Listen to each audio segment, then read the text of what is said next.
Art students, Brian Proctor, the art teacher, back in the classroom, ready for another lesson. So today I figured we're going to do something different because we're going to talk about villains, developing villains for your story or your comic book, because not everybody's doing comic books. So the difference between villains and heroes. Now, this is not going to be so much of a drawing lesson. It's going to be more of a lecture to get you guys to open up your mind when it comes to developing your character, because I've got enough drawing on my channel so that you can take any position or use the drawing techniques that I show you to create your villain. But it's all about the villain's personality, the villain's character. And that's one thing we're going to talk about now is the villain's personality, character, to develop your character, to develop the villain's character. So one of the things, I think one of the most important things we want to talk about, and this is going to be a pretty long video, not too long, is your hero versus your villain. Now, you have your two characters. And one thing that you need to do, and I know you're going to hate this because you spend so much time on developing all these great powers for your character. And that's why I get on a lot of young writers about having so many powers: super speed, invulnerability, invisibility, able to control time, able to control matter, to manipulate universes and worlds and minds and all that. And you give these characters so much power, then what bad guy is going to be able to take them? You'd have to give your bad guy even more power. And that's the one thing that you need to really do. If you have a good guy with like 100% power, then you need a bad guy with 101% power, because what good is it if your hero can just swoop down, punch the character in the face one time, knock him out, and go?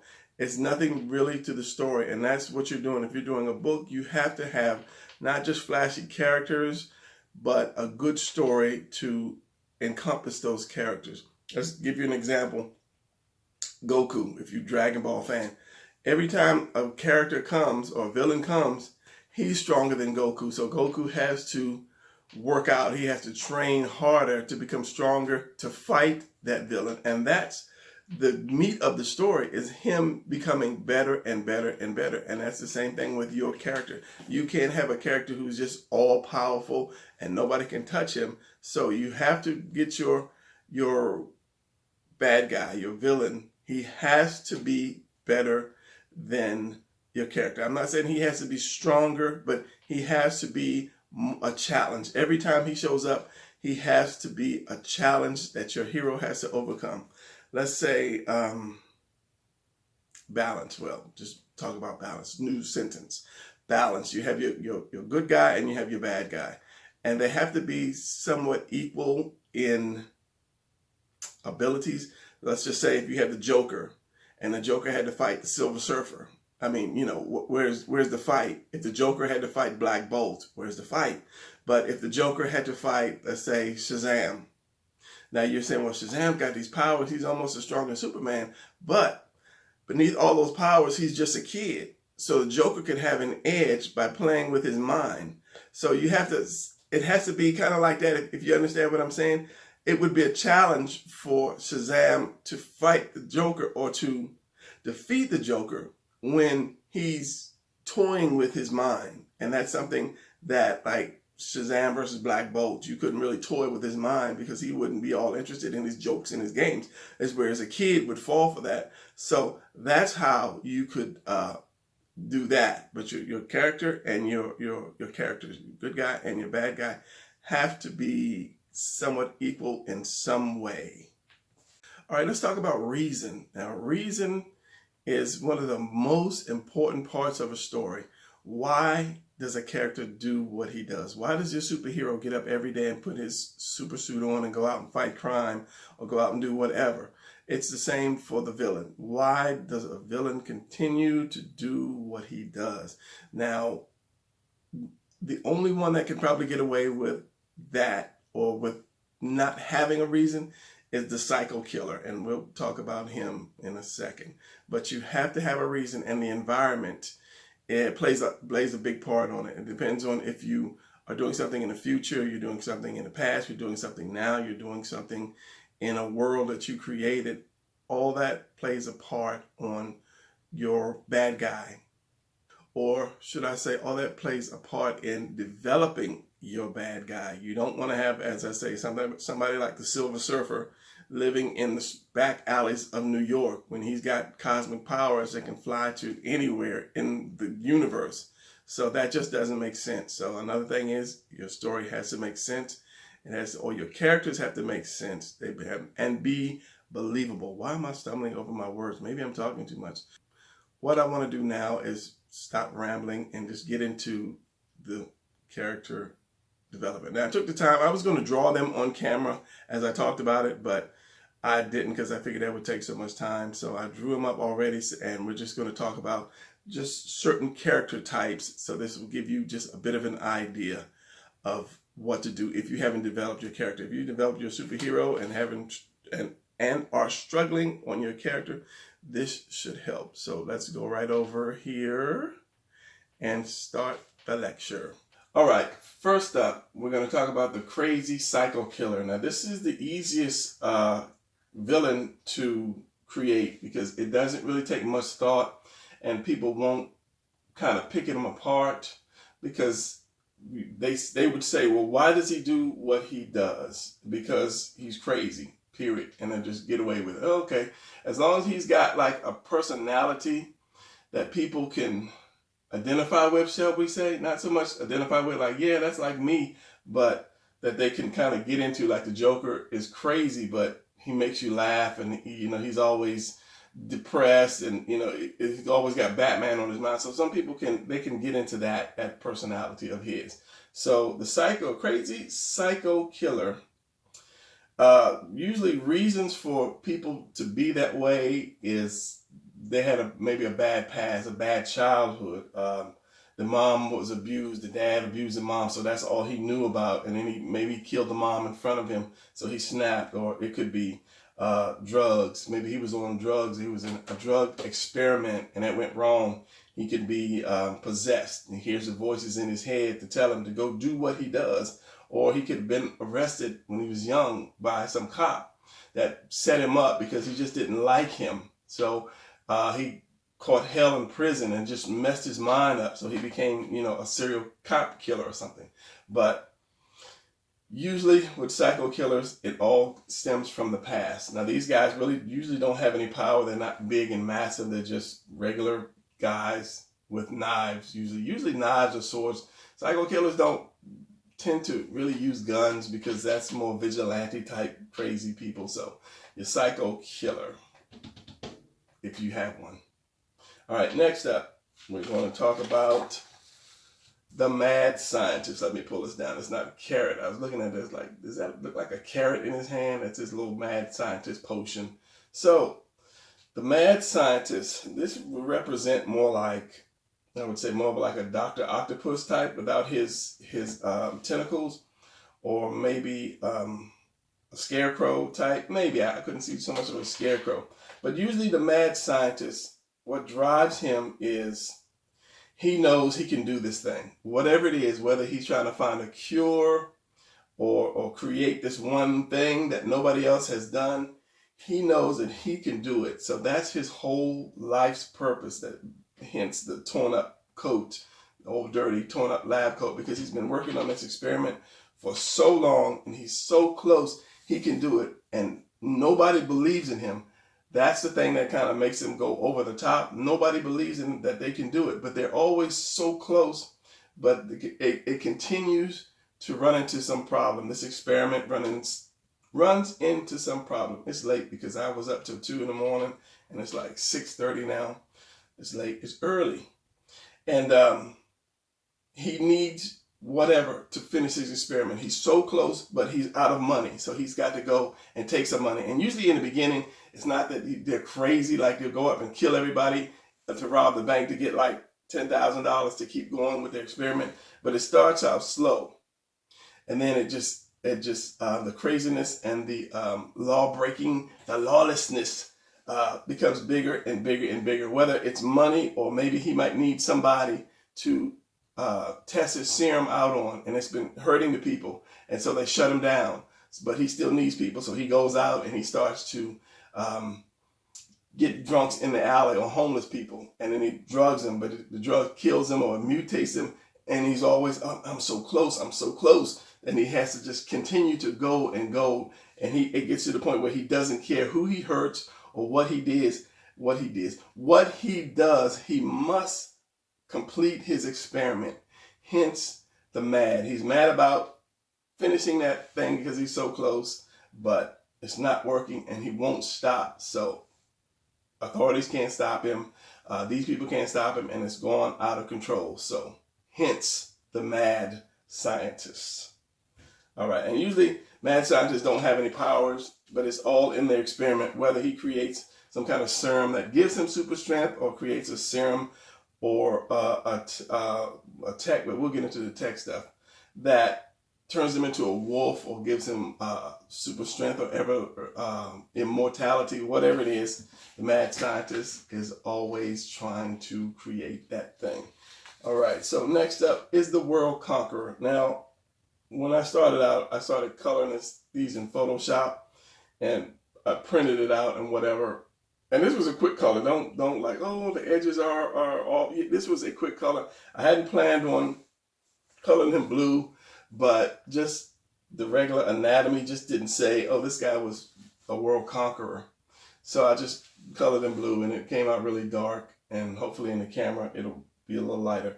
Now, the world conqueror is just crazy powerful, and usually everybody has their own, their own catchphrase, their own stand, their own way, their own action position. So even with your bad guys, you have to have their own positions. Like this position, usually you associate that with, what is the guy's name?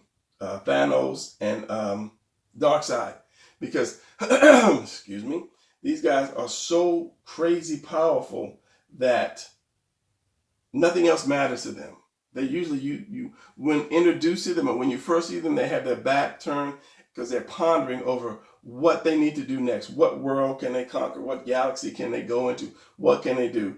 And everybody else is below them, so below them that they have no need to even turn around and look at them. You come in, you say what you have to say, and you go. He doesn't even have to talk back to you. Now, usually the only time that you will see the world conqueror type turn around is if you bring him some type of news that he was waiting for. But then again, he will never turn all the way around. He'll just look, he'll just turn his head a little bit and maybe say something like, very good, carry on, or something like that, because he is so powerful and so above us. There's no need for a conversation. There's no need for him to turn around and see who comes in the room, because nobody would dare attack him because he's just that powerful. So that's your world conqueror type. These are the types who would have to deal with like Silver Surfer, Superman, people on that caliber, not people that would fight a mad scientist or a serial killer or something like that. But as I say, you have to have that balance between your people. So, and usually the world conqueror is not sitting on some world. He's usually in his space fortress or whatever that travels through the galaxies, trying to look to see what's going to be his next conquering. So yeah, he's going to conquer something. All right, next up, we have your ruler type. Now, a lot of times you'll see this particular type in anime. Now, the ruler is somebody with just stupid rich, number one, with just incredible skills. Usually doesn't have powers like, and I keep going back to Silver Surfer or Superman or something like that. He's just crazy rich with incredible skills, because if he had powers, he wouldn't stay where he stays. He would go out and be a world conqueror. But his skills are unmatched, and he is rich, just stupid rich. He usually lives in the big castle and is surrounded by the beautiful women, if it's a man. Drinks the best drinks, wears the finest clothes, and he looks down on everybody else because everybody else is just meager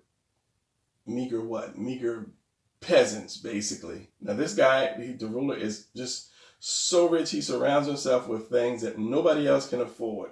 So, and he's bored most of the time because his skills are just that good that no one can really touch him. So kind of like if you take One Punch Man, Saitama, and you make him just crazy rich, he would be like that. Saitama's bored because no one can match his skill. So he doesn't really rush into a fight because he knows it's like, nobody can match me. And that's the same thing for the ruler. The ruler is somebody that doesn't go out into the fight. You won't see him running around going out to something because the people are just peasants. They're below him.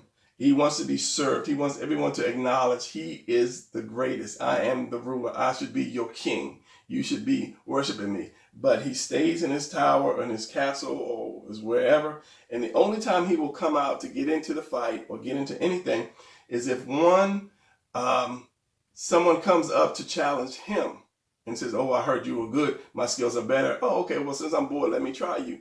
Or two, maybe his servants will come up to him and, oh, excuse me, sir, but there is a guy who is the great fighter and the world is saying he's the greatest fighter and no one can beat him. Oh, okay, well, let me go challenge this guy. So that's the only reason, because the ruler has everything he needs. So why should I have to go to Walmart? There's no reason for me to go out because I have everything. That's kind of like Dr. Doom. Dr. Doom doesn't really go anywhere.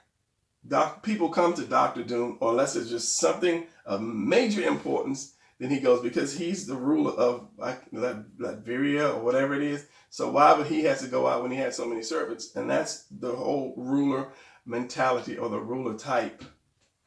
Crazy fighter, crazy skills, but bored out of his mind. I mean, if I was a trillionaire, why would I go to Walmart? I got somebody to go to Walmart for me. Why would I go new car shopping? I just say, hey, go and give me a Ferrari. So yeah, that's the ruler. Unless it's just something that piques his interest to keep him from being bored. And all right, powerhouse. The powerhouse. Now, what is the old saying? All brawn and no brains. Now, usually the big guys are always presented as being stupid. You have like the Rhino, a Juggernaut. I don't know if they say Juggernaut's stupid, but usually the powerhouse motivation is always money, greed. I'm so big that I can take what I want and you can't stop me. So it's always money.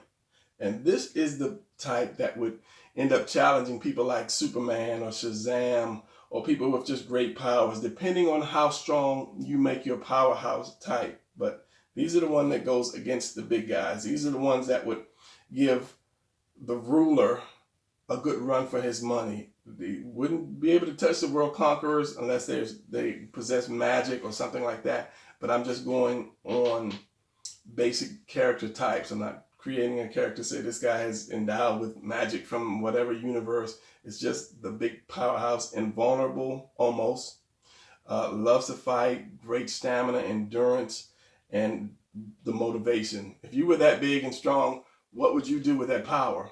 I mean, you wouldn't be a wrestler or a bodybuilder because you got the body. You know, you'd say, you know what, I can rip the Empire State Building out the ground. What would I do with this? And you still have to eat. You still have to have clothes. You still have to have a place to live. So you would try to make some kind of money. And if that's not enough money for you, hey, nobody can stop me because I'm nigh invulnerable. Why not just take what I want, live where I want? So yeah, that's the powerhouse type mentality.